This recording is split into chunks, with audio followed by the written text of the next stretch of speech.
For 16 years, from 1989 through 2004, Booknotes was C-SPAN's signature author interview program. Focusing exclusively on contemporary nonfiction, the Booknotes series created an unparalleled television forum for writers of history, biography, politics, and public and cultural affairs. The Booknotes format was simple: one author, one book, 1 hour. For a full hour every Sunday night, 52 weeks a year, nonfiction writers were asked to discuss their most recent work. Beyond the book's subject matter, authors were also queried about their research, their writing process, and their own lives and influences. The result is a body of televised interviews that serve as a lasting scholarly resource for authors, researchers, students, readers, and educators. George Mason University Libraries is now adding to this trove of information by re-interviewing selected authors about their experiences as part of the Booknotes series. Hello, I am Lindsay Bestabucci, oral historian for George Mason University Libraries, and with me is sound engineer Robert Vey. Today is January 29th, 2015, and we are recording from Fenwick Library, where we are speaking with author Juan Williams, who appeared on Booknotes on October 11th, 1998, to discuss his book, Thurgood Marshall, American Revolutionary. Hello, Mr. Williams. Thank you for speaking with us today. Glad to be with you, Lindsay. How did your book come to be on Booknotes? Well, I know a number of people at C-SPAN, beginning with Brian Lamb, but also Susan Swain, Steve Scully, Tanya Davis. And I had been working on this book, I would say, for 7 years. I had been a journalist, a reporter at the Washington Post. I'd been their White House correspondent and, an op-ed columnist, editorial writer. So I knew and had appeared on other C-SPAN shows, like Washington Journal, for example. And so when this book was to be published, it got some attention as the first major biography of the first African-American Supreme Court Justice, Thurgood Marshall, and I was invited to appear on Booknotes. Great.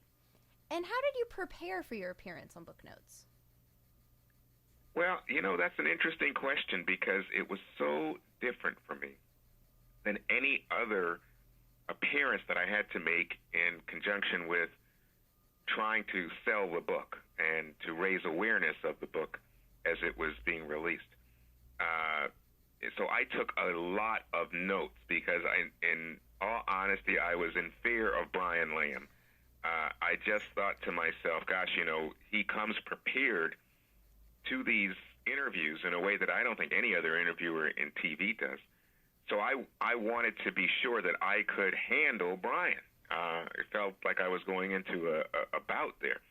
And so I took great and extensive notes on cards about key moments that I thought might be of interest to Brian and specifically to a Washington audience. The C-SPAN is based in Washington. The interview is being done in Washington. I thought I really am appealing here to people who have a great deal of interest in Washington as C-SPAN viewers.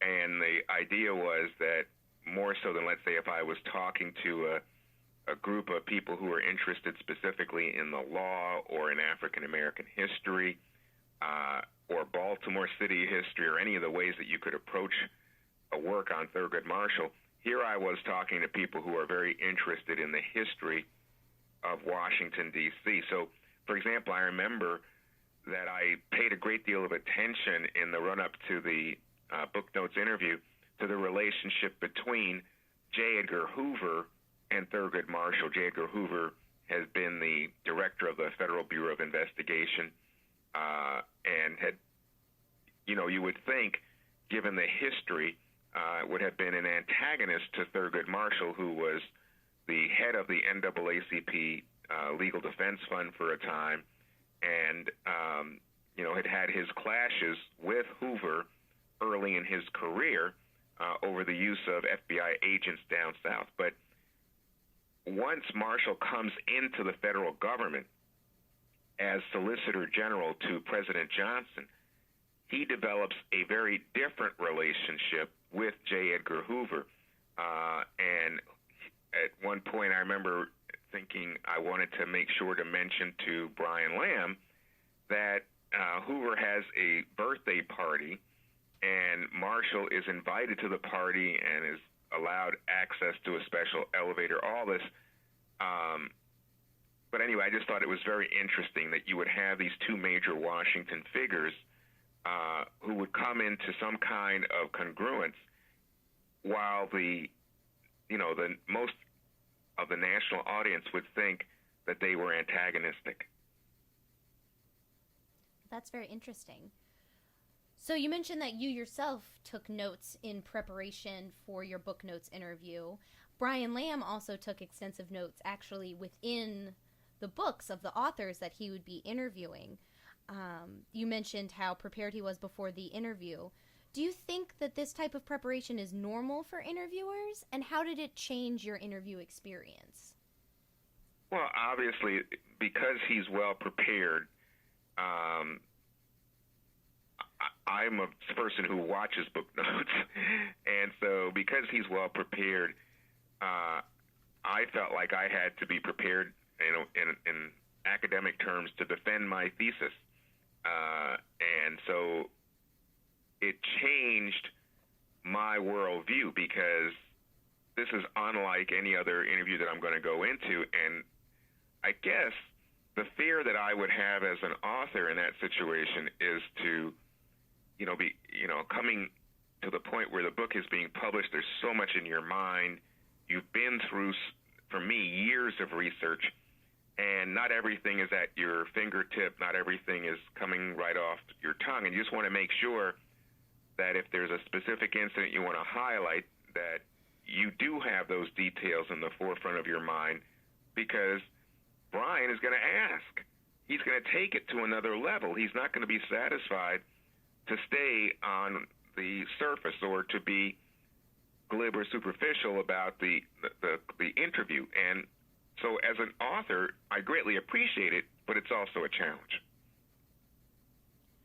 What do you remember most from your appearance on the program? Goodness. I guess I think that the slight nervousness, as I was going into it, and I guess I know Brian Lamb, not only as the head of C-SPAN, but I remember, I live in Washington, and I would occasionally run into him at Pentagon City Mall, drinking coffee and stuff. So he's someone who was there, but I think what I remember most about it was that sense of wanting to do well and be prepared, because I thought that a very large, influential audience, kind of my fellow authors, but also people who love books, people who are, for me, the folks I really wanted to take the time to read my book, were going to be tuning in, and I wanted to make a positive impression. So I think all of that was it. I remember all of that very vividly, those emotions. Well, Booknotes' hour-long format differed greatly from most of the network television interviews, which would last 3 minutes or less. You obviously have a great deal of experience in media and on-air commentary. What do you think are the benefits or the potential drawbacks of this longer format for the author and for the audience? Well, I think that you have to be able to tell stories, and not all authors are very good at it. They might be good at writing a story, but telling a story is different than writing a story. So I think that's a big challenge, and given the length of the interview, you have the opportunity to tell stories that can grip a viewer. The question is, are you able to translate the written story to, into the oral telling, the oral tradition? The second thing is, I think that, this differs very much from, let's say, Oprah Winfrey or any other kind of book interview that authors clamor for. whether it's Oprah or Charlie Rose or even something like on some of the radio people, Don Imus is a great bookseller. Their interviews not only are shorter, but they tend to run to the news of the day, Lindsay. So if there is some news hook for whatever your book is about, they're going to use that as a way to hold the listener, viewer attention. And Brian Lamb may touch on that, but really he's interested in the book. And so you're going into the material in the book in a depth that is uncharted in terms of any other interview you're going to do as an author for your baby, for your newly released publication. Well, Mr. Lamb asked about an author's research and writing methods. Do you believe that the reading public finds these details about the practice of writing to be interesting? Well, I don't know. I know that as a writer, I find it interesting how other writers work. And I know that, I've had researchers and assistants on books. I've now written, 7 or 8 books. And one of the recurring themes I hear from young people is they like working with me because they find out how a writer works. And at first I didn't pick up on that, but then as it was repeated several times, I thought, oh, people are figuring out how a writer works. And so when Brian asked about this, I remember in the Booknotes interview talking about how, for example, I had 3 computers on my desk when I was doing the Marshall biography. There was one computer that kept a list I had generated of, I called it chrono because it was a chronology of his entire life. And so I would list there if I knew where he was on a certain date, if I knew what he was involved with, what he was working with, relationships, different aspects of his life in chronological order. Now remember, this is a man born 1907, and so I'm coming forward as I'm writing the book in the 1990s. That's almost 100 years, right? And so I had that computer on my desk. Then I have a separate computer with notes,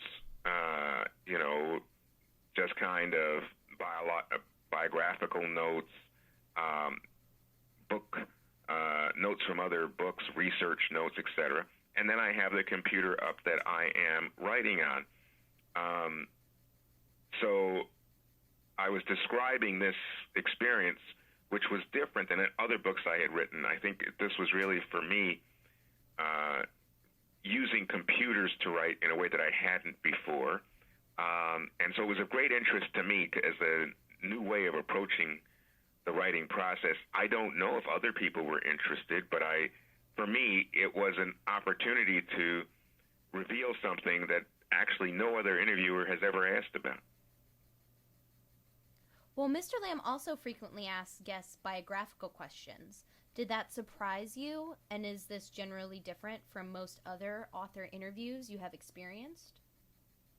In a way, it's similar because, as I say, if you're talking with Oprah Winfrey or any of these other people, sometimes they're interested in the celebrity aspect, the celebrity author type of approach. But with Brian, it's a different type of personal question is what I find, Lindsay, that, for example, he was aware that I was born in Panama. So, all of a sudden you're talking about, so where did you come from? It's like, how do you come to be this writer in Washington? How did you come to work for the Washington Post? He's going behind the veil in a way that is different because, again, the Booknotes audience, I think, wants to go beyond the book and beyond the author biography in the back flap, on the back flap, so that they can have a greater appreciation of the book. So this has to be added material, and I think that's what is certainly different from any other author interview that I did. Were you surprised by any of Brian Lamb's questions? I don't recall. It's been a while now, obviously, but I don't recall that. Well, you mentioned that you watched Booknotes before your appearance on the show. Did your experience appearing on the program change your impression of it at all? I think I had a greater appreciation for the authors who took the time to properly prepare, and I think that's obvious. You know, there are authors there who I think come into it with, expecting that it's going to be the ordinary interview situation, and I think give more sort of quick-fire answers and are, especially I think after the first 10 minutes, they look as if they are surprised to still be there and somewhat drained. And, so I think it's not that it's not that it's changed my view afterwards of the show. It's that it informed me before I did my own interview of how I wanted to appear. Well, as you may or may not know, George Mason University has been gifted all of Brian Lamb's personal copies of the books which he used on Booknotes, which this is more than 800 nonfiction books published between the late 1980s and 2004. What do you think the benefits and uses of such a collection might be? Well, I think that for people who are interested in a specific topic that's covered in the book, it's a real opportunity to see from Brian's notes and from the interviews themselves, how a writer works, but secondly, how somebody, a smart reader, looked at the book and, given Brian's background, given C-SPAN's, audience, what was it that people were looking at that time? So in the case of the Thurgood Marshall biography, the title is Thurgood Marshall, American Revolutionary, I think it would be an opportunity to understand how a veteran Washington hand like Brian Lamb viewed this book from his notes, where he was trying to go, what he wanted to get at as he was considering Thurgood Marshall and this author, Juan Williams. So for me, I've never seen those notes, obviously, but I think that if a third party, if a student who was doing research either on Thurgood Marshall or on the book that I wrote or on me, had access to that material, would be of great value to them. Well, you're welcome to come and take a look at your book whenever you would like. Thank you. You mentioned that you had appeared on other C-SPAN programs, but Brian Lamb had a rule that authors could only appear on Booknotes one time. If asked back, would you have returned for another interview? Absolutely. Well, was there a difference in sales, national attention, or critical reception after your appearance on Booknotes? I don't know. I did a bunch of interviews. Obviously, this was when the book was first coming out. So I did a bunch of interviews, and I think today people would look at their sales on Amazon or something and see if there was a spike in the time immediate subsequent to the broadcast of the show. But I wasn't doing that, and I still don't do that. So I don't know the answer. I do know that it was a New York Times notable book of the year. I do know that it made the Times bestseller list. I would, and for me, the value, by the way, goes beyond that. I mean, to me, the value was that the book was taken seriously. Did your experience with Brian Lamb and Booknotes cause you to rethink any of your own approaches or assumptions regarding your research or writing? Well, it's a curious thing, because I remember thinking, given how Brian Lamb asked the questions and the way that he really focused in on the idea that that I was the storyteller. And, when you're involved with the research, at least when I'm involved with the research, I'm really thinking I am seeking to understand someone's life and to put it in context and make it interesting for the reader. And so in a way, I subjugate my ego and my personal views. And I think this comes from having been trained as a newspaper journalist. You know, I was trained not as an opinion writer, even though I've done a lot of opinion writing and editorial writing. I was trained as a hard news reporter and investigative journalist. I spent most of my youth doing that. So the idea was always, you know, put yourself in the background. You don't use the first, you don't use the pronoun, the first person pronoun I.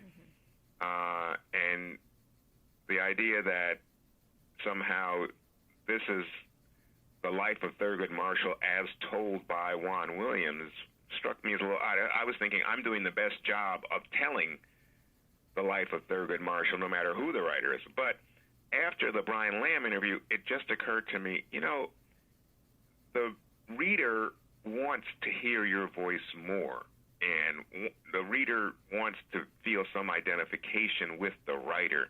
And I think it helped me to grow in that sense as a result of the Brian Lamb interview. Yeah, and I think that links back to the biographical questions, which he does ask, that audience wants to know where you're coming from on these various issues. Well, what have you been working on since this book, and which works are you most pleased with? Oh, gosh. Well, you know, I wrote several books since then, and I've been very pleased. I'm thinking, you know, I wrote a book about the history of black religion in the United States, This Far by Faith. I wrote a book that's about black colleges in America. I'll Find a Way or Make One. And then there was a book, you know, the one that I've been most pleased, the two I've been most pleased with. One is called Enough: The Phony Leaders, Dead-End Movement, and Culture of Failure. That's hurting black America and what we can do about it. And that book became a bestseller and really picks up on some of the ideas that come out of the Thurgood Marshall book about looking at America all these years later, seeing what had been done with the legacy of the Brown decision and the like, but doing it, interestingly, through the remarks, the controversy that surrounded Bill Cosby, the comedian, when he spoke at a 50th anniversary celebration of the Brown decision in 2004. And so obviously this predates all the recent controversy about Bill Cosby. Right. But it was an opportunity in a way to pick up on some of the thoughts and experiences I had while writing the Thurgood Marshall biography. So that book grew out of the Marshall biography. And, you know, I did another book before Enough called My Soul is Rested. But the book that I did afterwards then was, given what we were saying about putting yourself into the book, the first time I wrote a book where I really appeared as a central character in my own book was a book called Muzzled. I had been fired by National Public Radio, and it was talking about me. And I think that when I look back on the Booknotes interview for the Thurgood Marshall book, it was, again, the first time that I realized, you know, people want to know you and want to have a sense of your perspective as they watch the interview, but also as they read your book. In your estimation, what has been the lasting impact of Booknotes in then contemporary American society and perhaps in subsequent times? Well, I think it's the best, you know, book interview show television's ever seen.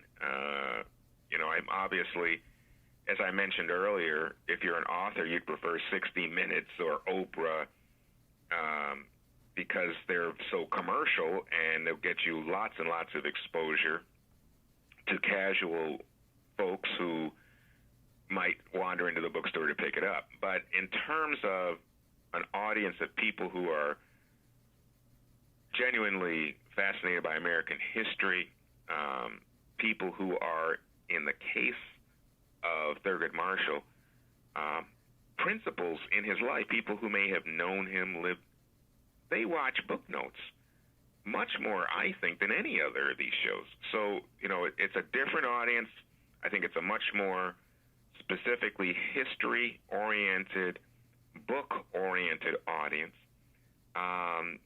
And I think as a result, the show is not only, for the author, the best book interview show in the history of television, but I think it's the best for the viewer who is looking for understanding contemporary life and understanding books. Is there anything else you would like to add regarding Booknotes, C-SPAN, or Brian Lamb? I think that, it surprised me initially that Brian did the interviews. I think that what struck me, as I say, was Brian doing the interviews and the whole notion of the life of the mind, that Brian genuinely took the time. So he's an executive. He was starting and building this network, and he's got to be in charge of all that, people and staff and equipment. But he was genuinely interested in this topic. I mean, he clearly took time, and not only with me, but as I say, as someone who watches these shows, he takes time with other books as well. So it was, to me, we talked a moment ago about understanding who the author is and then understanding the author's perspective. But I think in many ways, and especially since now you have Brian's notes in the margins of all these books, I think in a way then it becomes that it's revealing about the life of Brian Lamb's mind. Well, thank you for taking the time to speak with us today. Well, you're very welcome, Lindsay. Thank you, Bob. Hey, you're most welcome.